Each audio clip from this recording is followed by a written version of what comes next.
masama magmahal, pero dapat lang maging maingat ka sa pagpili ng mamahalin mo.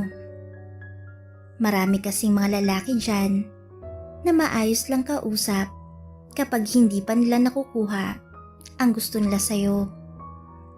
Pero pagkatapos ng lahat-lahat, mawawala na lang sila bigla sa buhay mo. Itago nyo na lang ako sa pangalang Nika, Tubong Bicol. Pero kasalukuyang nakatira dito ngayon sa Makati. Lumuwas kami ng lola ko dito dahil kinuha siya ng tita ko nung bata pa ako at isinama niya ako. Simula noon, hindi na ako nakauwi sa probinsya namin. Maayos ang pagpapalaki sa akin ng lola ko. Kaya lang, iba talaga pag naiimpluwensyahan ka na ng mga nakakasama mo. Teenager na ako nung magkaroon ako ng mga bagong kaibigan. Tingin ko noon ay maayos naman silang mga kaibigan. Pero yun ang akala ko. Dahil hindi ko alam na may tinatago pala silang mga bisyo. Isang araw, isinama nila ako sa isang bahay. Sama ka sa amin, Nika. Yaya sa akin ni Aiko, isa sa mga kaibigan ko. Oo nga, Nika, para ma-experience mong saya, hindi puro bahay at school ka lang. Sabi pa ni Jana. San ba tayo pupunta? Pagtataka ko namang tanong sa kanila. Basta, sumama ka na lang. Pagpipilit ni Aiko. Kaya kahit may pag-aalinlangan ako noon, ay sumama ako. Sa bahay na pinuntahan namin, ay puno ng mga teenager na katulad namin. Pagdating namin doon, ay napansin ko kaagad na mausok dahil sa mga nagyuyosi, mabaho dahil sa amoy ng alak, at sa bawat kwarto ay may kanya-kanyang ginagawa ang mga babae at lalaki. Nabigla ko sa mga nakita ko. Aiko, uuwi na ako. Pagpapaalam ko. Huwag kang killjoy dyan, Nika. Let's have fun. O ito, uminom ka. Sabay abot ng alak sa akin. Ayoko. Masama daw yan sa katawan, sabi ni Lola sa akin. Pagtanggi ko. Pwede ba, Nika? Iba ng panahon ngayon. Uso ng ganito. Kahit ngayon lang. Pagbigyan mo na kami. Pagpipilit nila. Sige, ngayon lang ha. Sabi ko naman. Napilit nga nila ako sa gusto nila. Doon ko naranasan ang unang pag-inom ng alak at humithit ng yosi. Sa edad ko na 17, noon ko lang natikman ang mga yun. Inaamin ko nung una, hindi masarap, pero kinasanayan ko na rin. Bandang huli, dahil sa hindi ako sanay uminom ng alak, ay nalasing ako. Nagising na lang ako kinabukasan na wala na ako kahit na anong saplot.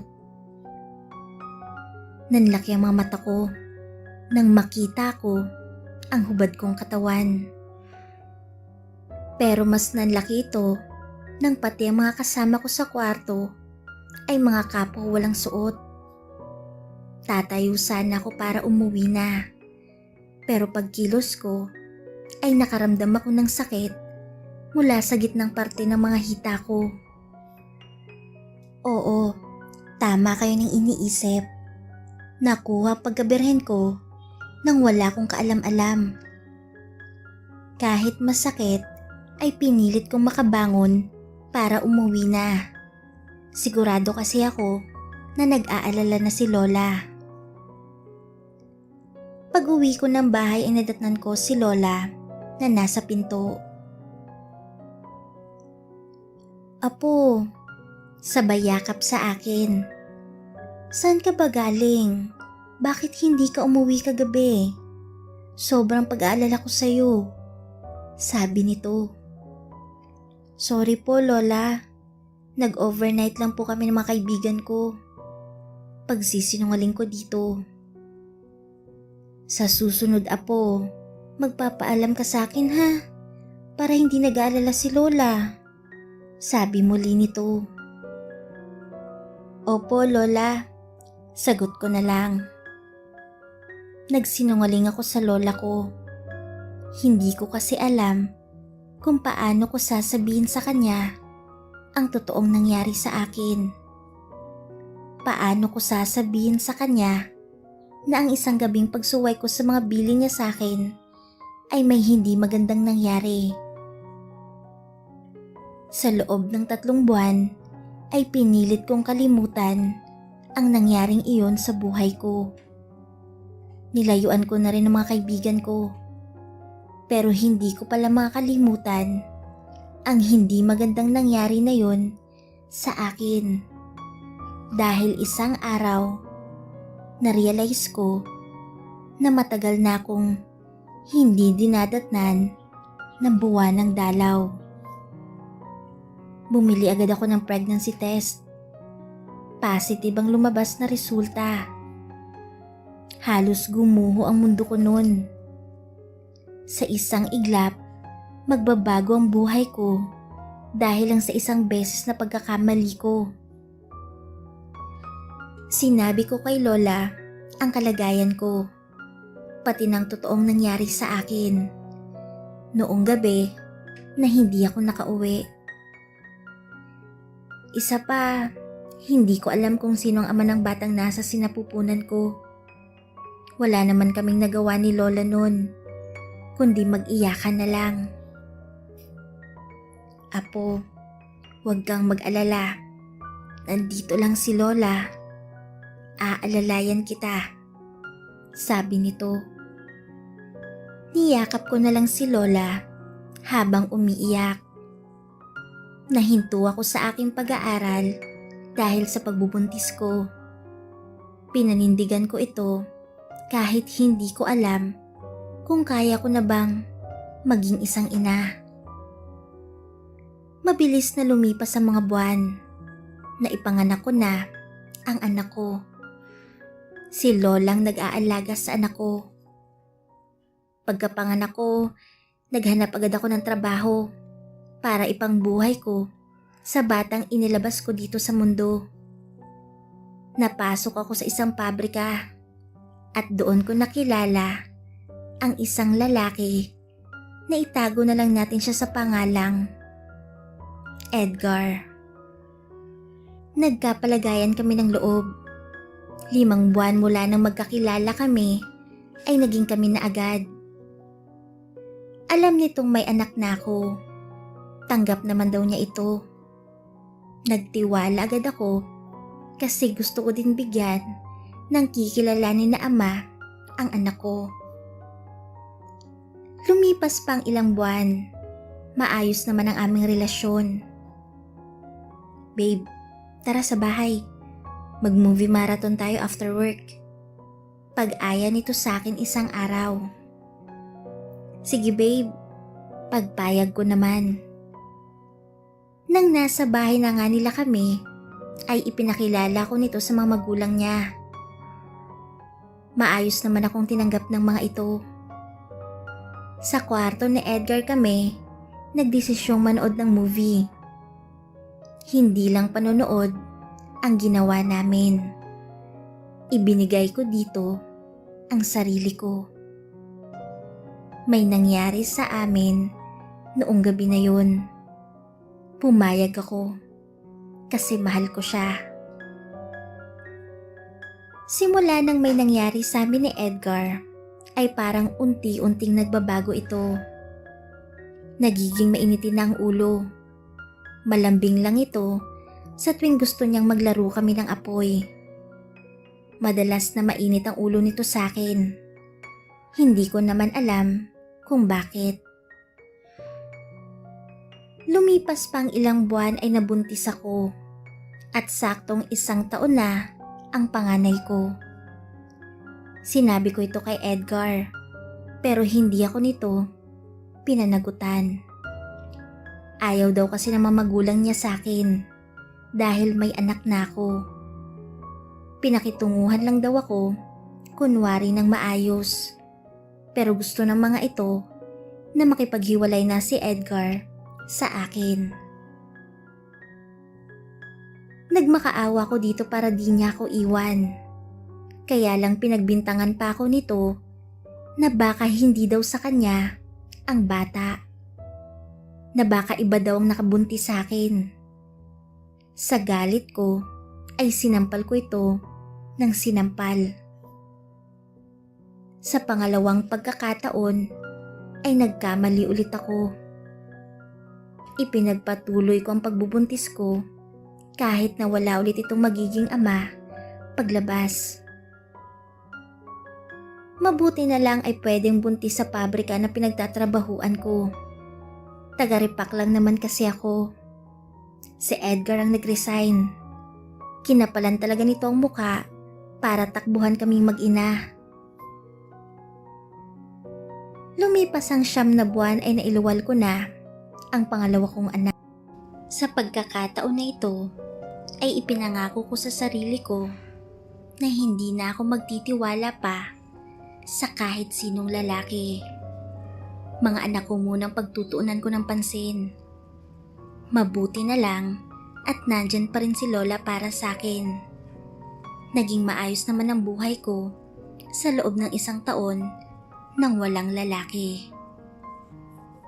Lumipat na rin ako ng trabaho. Nag-apply ako bilang cashier sa isang malaking grocery store. Sa kabutihang palad, natanggap naman ako. Doon ko nakilala si George, hindi niya tunay na pangalan. Bagger naman siya doon.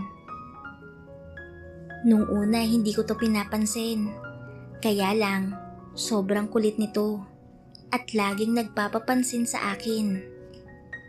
Sinabi ko na hindi na ako dalaga at may 2 na akong anak. Pero hindi pa rin ako tinigilan nito.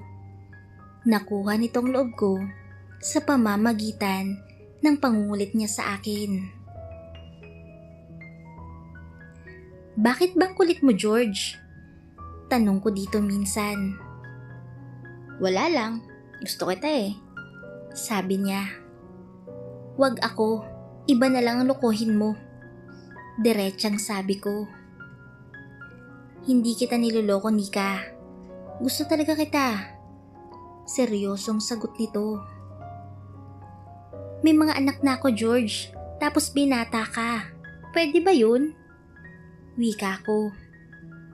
Oo naman. Bakit hindi? Tugon naman niya. Hindi ko alam kung bakit parang kinain ko yata bigla ang mga sinabi ko noon na hindi na ako magtitiwala pa sa lalaki. Niligawan ako nito kahit hindi ako pumapayag. Pinaramdam niya sa akin na seryoso talaga siya. Pumupunta pa nga siya sa bahay para laruin ang mga anak ko. Doon niya mas nakuha ang loob ko. Kaya di nagtagal, naging kami ni George. Naging masaya at maayos ang relasyon namin ni George sa loob ng 1 taon hanggang sa nagdesisyon kami na magsama na sa iisang bubong.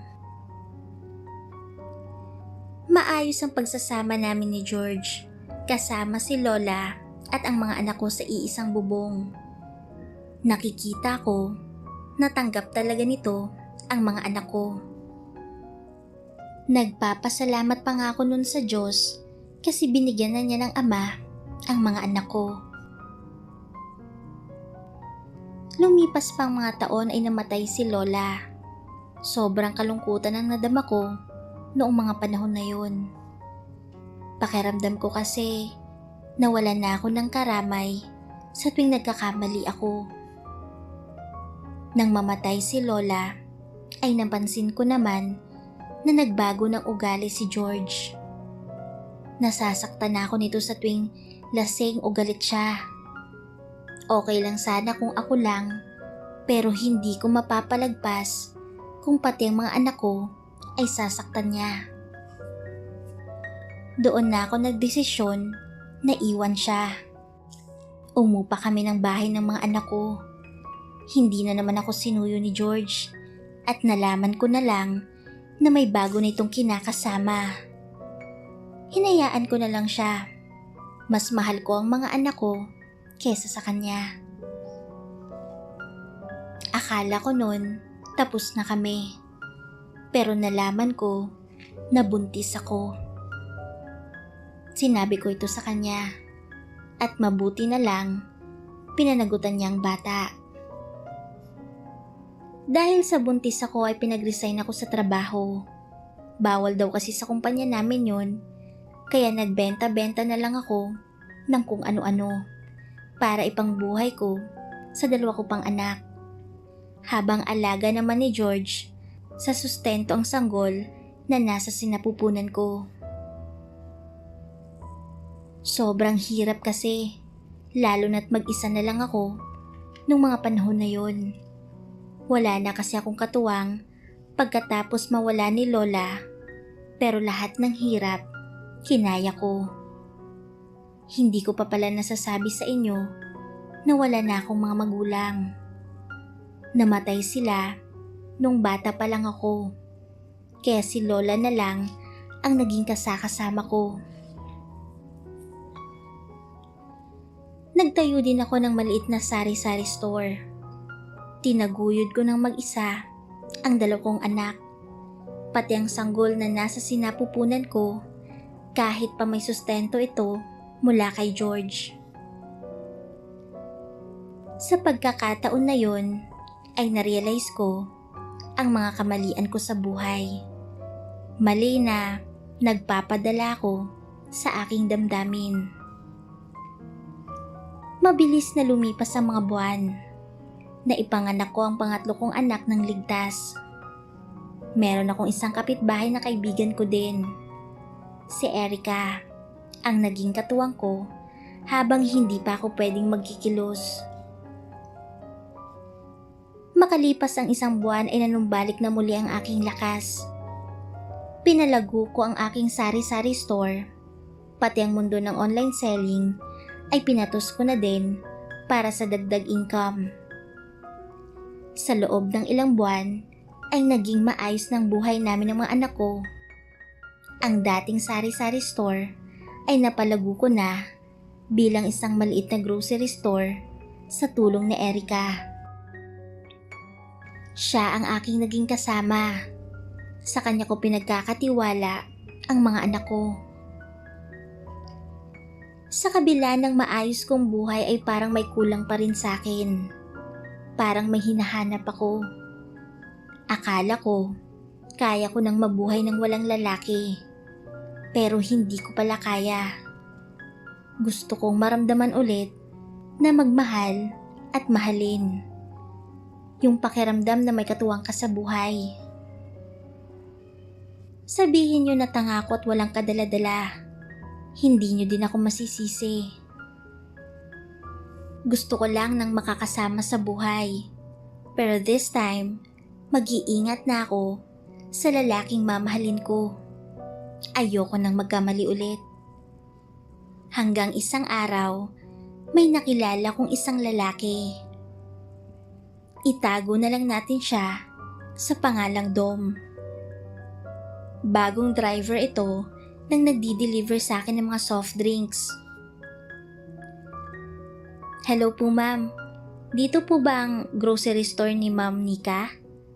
Tanong nito sa akin. Opo, dito po. Ako po si Nika. Sagot ko. Sabay abot nito sa akin ng papel na resibo na hawak niya. Nagkadikit ang aming mga kamay.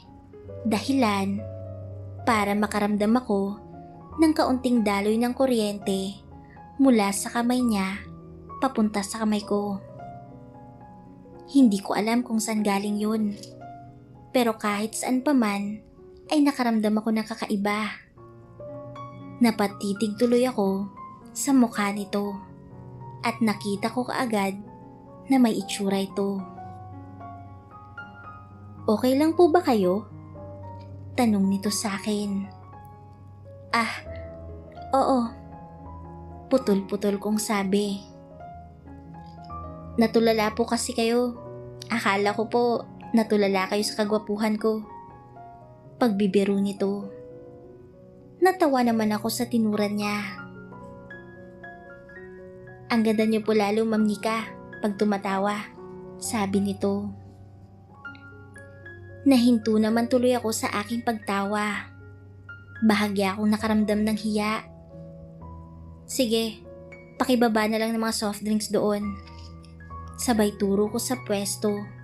Pag-iiba ko ng usapan. Sige ma'am, pahinanti ko ng bahala dyan. Nakangiting sabi nito.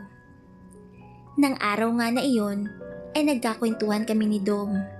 Habang nagbababa ng soft drinks, ang pahinanti niya. Madami siyang nakwento sa akin na akala mo, matagal na kaming magkakilala. Nalaman ko na binata ito, pero may anak na siya.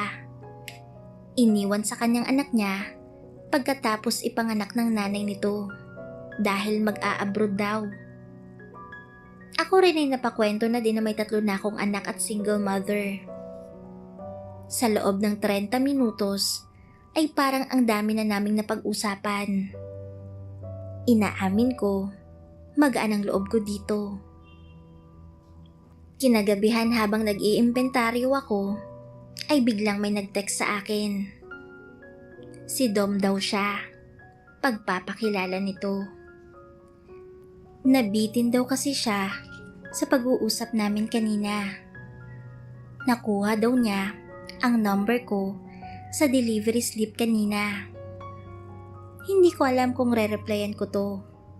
Kasi kilala ko ang sarili ko. Pag in-entertain ko ito, mahuhulog agad ako. Nag-iisip pa ako nang biglang mag-ring ang cellphone ko. Tumatawag si Dom. Sinagot ko naman pero di agad ako nagsalita. Nika, pwede ba tayong mag-usap ulit? Tanong niya sa akin. Nika, ulit niya sa pangalan ko. Doon na ako sumagot. Bakit napatawag ka? Bungad ko. Wala lang, gusto ko lang makipagkaibigan sa'yo. Sabi niya. Naku, alam ko na yung ganyang style. Pagtatapat ko dito. Sige, kakapalan ko ng mukha ko. Nagustuhan agad kita kaya eto ako ngayon. Sabi nito. Binaba ko ang tawag para pigilan ang aking sarili. Ayoko nang magpadalos-dalos. Nagulat ako ng kinabukasan. Nagpunta ito sa grocery store. Day off daw niya. Anong ginagawa mo dito? Pagtatanong ko. Wala. Gusto ko lang paramdam sa'yo na seryosong sinabi ko sa'yo kagabi sa tawag ko. Kahit pinatayan mo ko. Sabi niya. Ganun ka kabilis? Kahapon lang tayo nagkakilala tapos pupormahan mo na agad ako? Pagtataray ko. Huwag akong lokohin mo. Dala na ako dyan. Pahabol ko pa. Sungit mo naman ata ngayon. May dalaw ka ba? Pagbibiro nito. Hindi ko naman mapigilang mapangiti. Nakita niya pala ito. Ayan, mas bagay sa'yo yan kesa magtaray ka. Pangiti-ngiting sabi nito. Nang araw na yon, ay sinamahan lang ako ni Dom sa grocery store. Pilit ko itong pinapauwi pero ayaw niya. Kaya wala na rin akong nagawa. Kinagabihan, inihatid ako nito sa bahay. Pinatuloy ko siya para doon napakainin ng dinner. Nakita siya ng panganay ko. Mama, sino po siya? Papa po ba namin siya? Tanong ng anak ko sa akin. Sasagutin ko sana ng hindi, pero nilapitan ito ni Dom. Gusto mo ba na ako ang maging papa mo? Tanong nito sa anak ko. Opo, wala po kasi kaming papa. Sagot ng anak ko. Sige, simula ngayon, ako na ang papa mo. Sabi ni Dom. Nakita ko ang saya ng anak ko habang nagtatalon habang sinasabi na, Yehey! May papa na kami! Hinila ko si Dom sa isang sulok. Bakit mo naman sinabi yun sa anak ko? Pinapaasa mo ang anak ko. Sabi ko dito. Hindi ko pinapaasa ang anak mo. Sinasabi ko lang ang mangyayari. Magiging papa na rin naman niya ako pag sinagot mo na ako. Sabi nito. Wow, taas ng confidence mo. Kakakilala lang natin tapos gusto mo na tayo na agad? Hindi ka pa nga nanliligaw eh. Sabi ko. Nililigawan na kita simula pa kahapon. Sagot naman niya, sabay ngiti. Wala na akong naisagot kay Dom.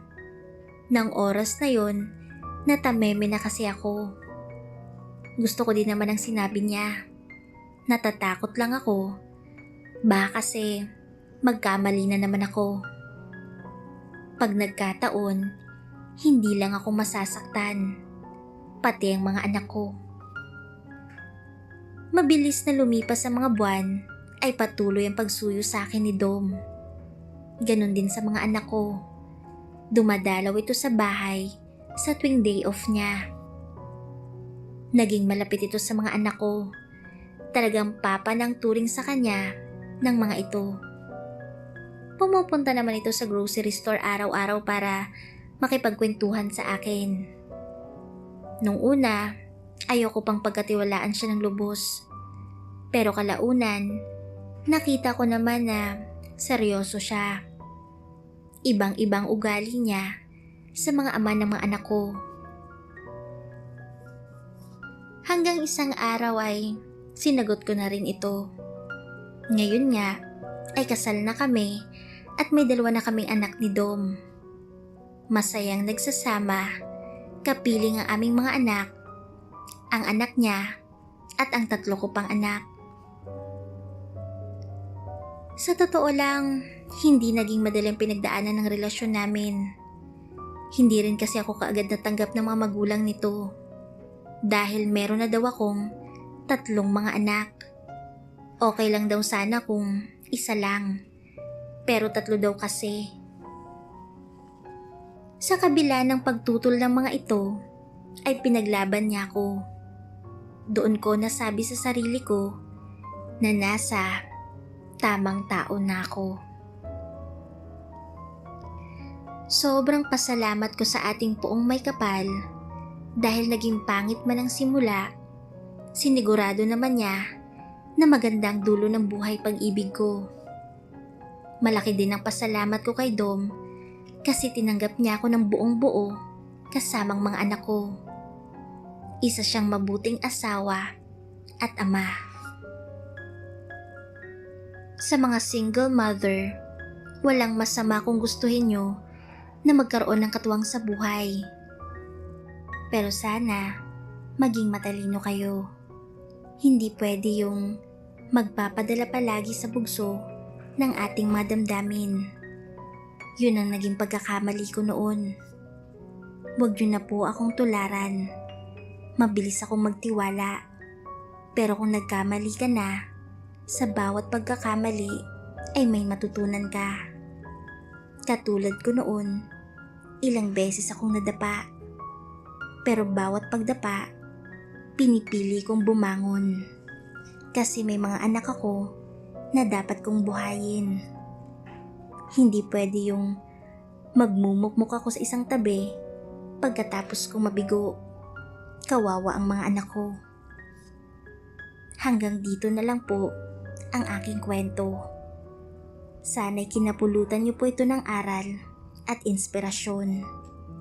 Muli, ako po si Nika at ito ang aking kwento.